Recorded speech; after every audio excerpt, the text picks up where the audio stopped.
Sa edad na 41, siya ay pumasok sa larangan ng politika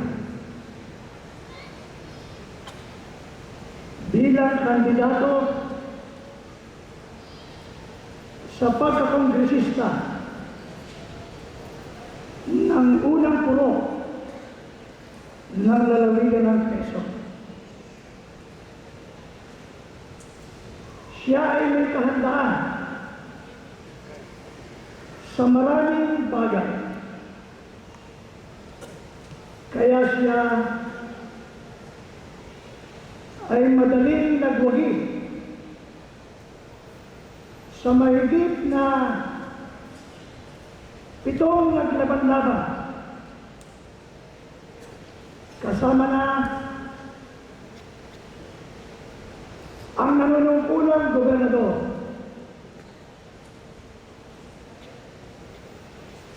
Noong 1998.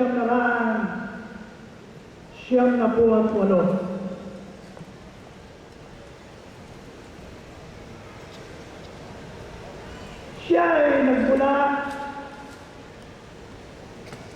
sa isang ginagalang na pamilya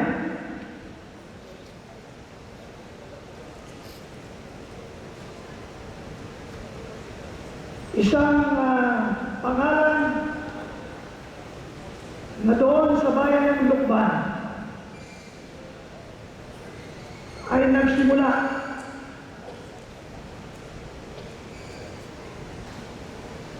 pamilya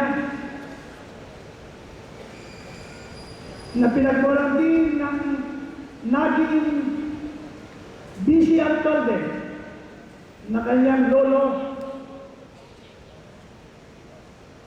naging isang manulat sa bayan ng Lukban,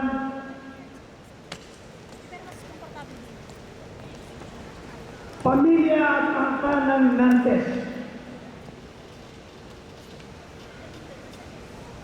Ang kanyang mga tiyuhin na nanungkulan din sa bayan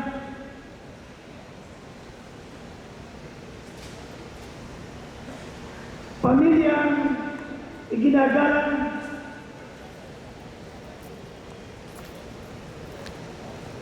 ay hindi sumatakalain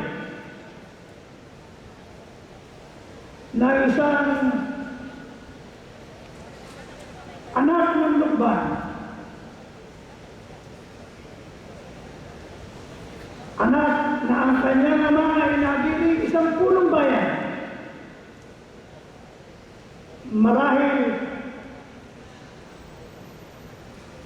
nakita niya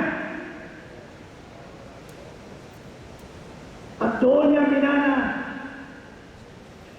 ang kanyang damdamin na maging isang magaling at tunay na lingkod ng bayan.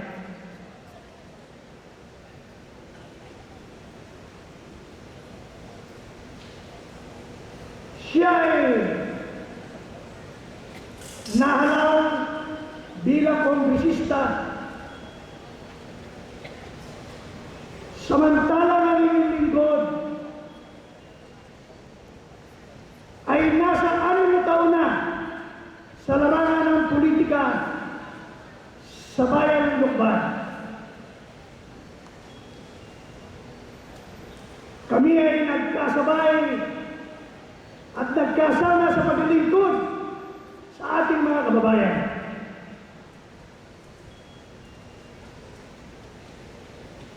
Nakita ko ang kanyang kasipagan. Siya ay isang masikap na lingkod ng bayan. At noon, matapos ang kanyang unang termino, isinama niya ako sa Partido Liberal Hindi ako nagdalawang isip sapagkat una sa lahat, ako ay isang magaling na sundalo na sa kanyang pag-angit sa akin, alam ko na maganda ang aming patutunguhan.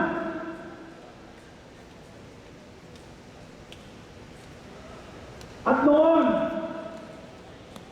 muli siyang nagwagi sa ikalawang pagkakataon sa napakalaking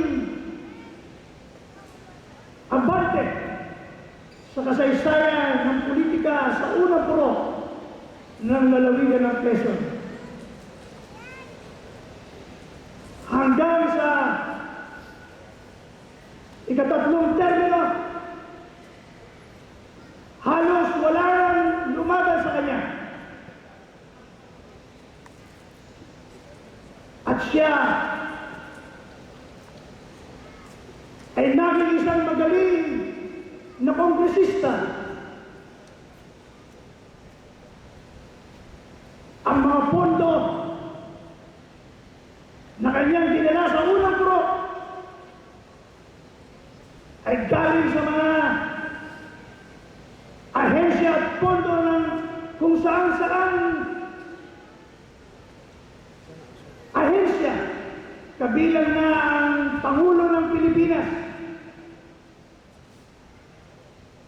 Malilit niyang sinasabi, halos 1 bilyon at 200 milyong piso na halaga ng proyekto ang kanyang naitulong at naitayo sa unang puro. At yun ay saksi ang ating mga kababayan, lalo na ang mga kaliliitan sa unang puro.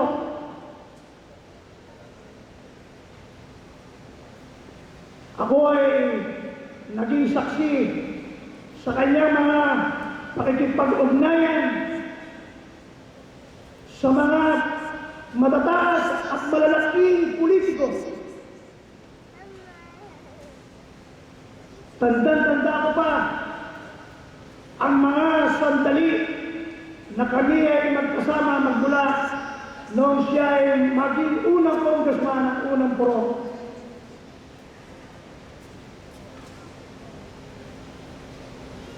Naaalala ko,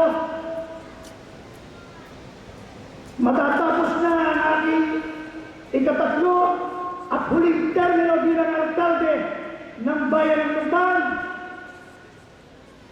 Tinanong ko po siya sa loob ng isang simbahan katoliko sa aming bayan habang kami ay nag-aanak sa kasal. Sabi ko, mahal na congressman, nais ko po kayo ay tumakbo sa pagkagobernador ng lalawigan ng Quezon noong 2004. Subalit ang sagot niya sa akin, Mayor, may isa pa akong termino bilang congressman. Nais kong tapusin ang aking termino. At pagkasabit po niya sa akin noon, sabi ko po sa kanya, mahal na congressman, ako po'y humihingi sa iyo ng bendisyon. Kung hindi po kayo tatakbo ay ako po ang lalaban sa pagkagobernador ng lalawigan ng Quezon. Siya po ay isang hindi makasarili na kasama. Ang ginawa po niya, kasama ko noon si dating Mayor Sumilang sa kanyang sasakyan na expedition. Dumaan kami dyan sa Laguna, papuntang Malacanang. At ako po ay pinakilala niya sa mga leader ng partido na noon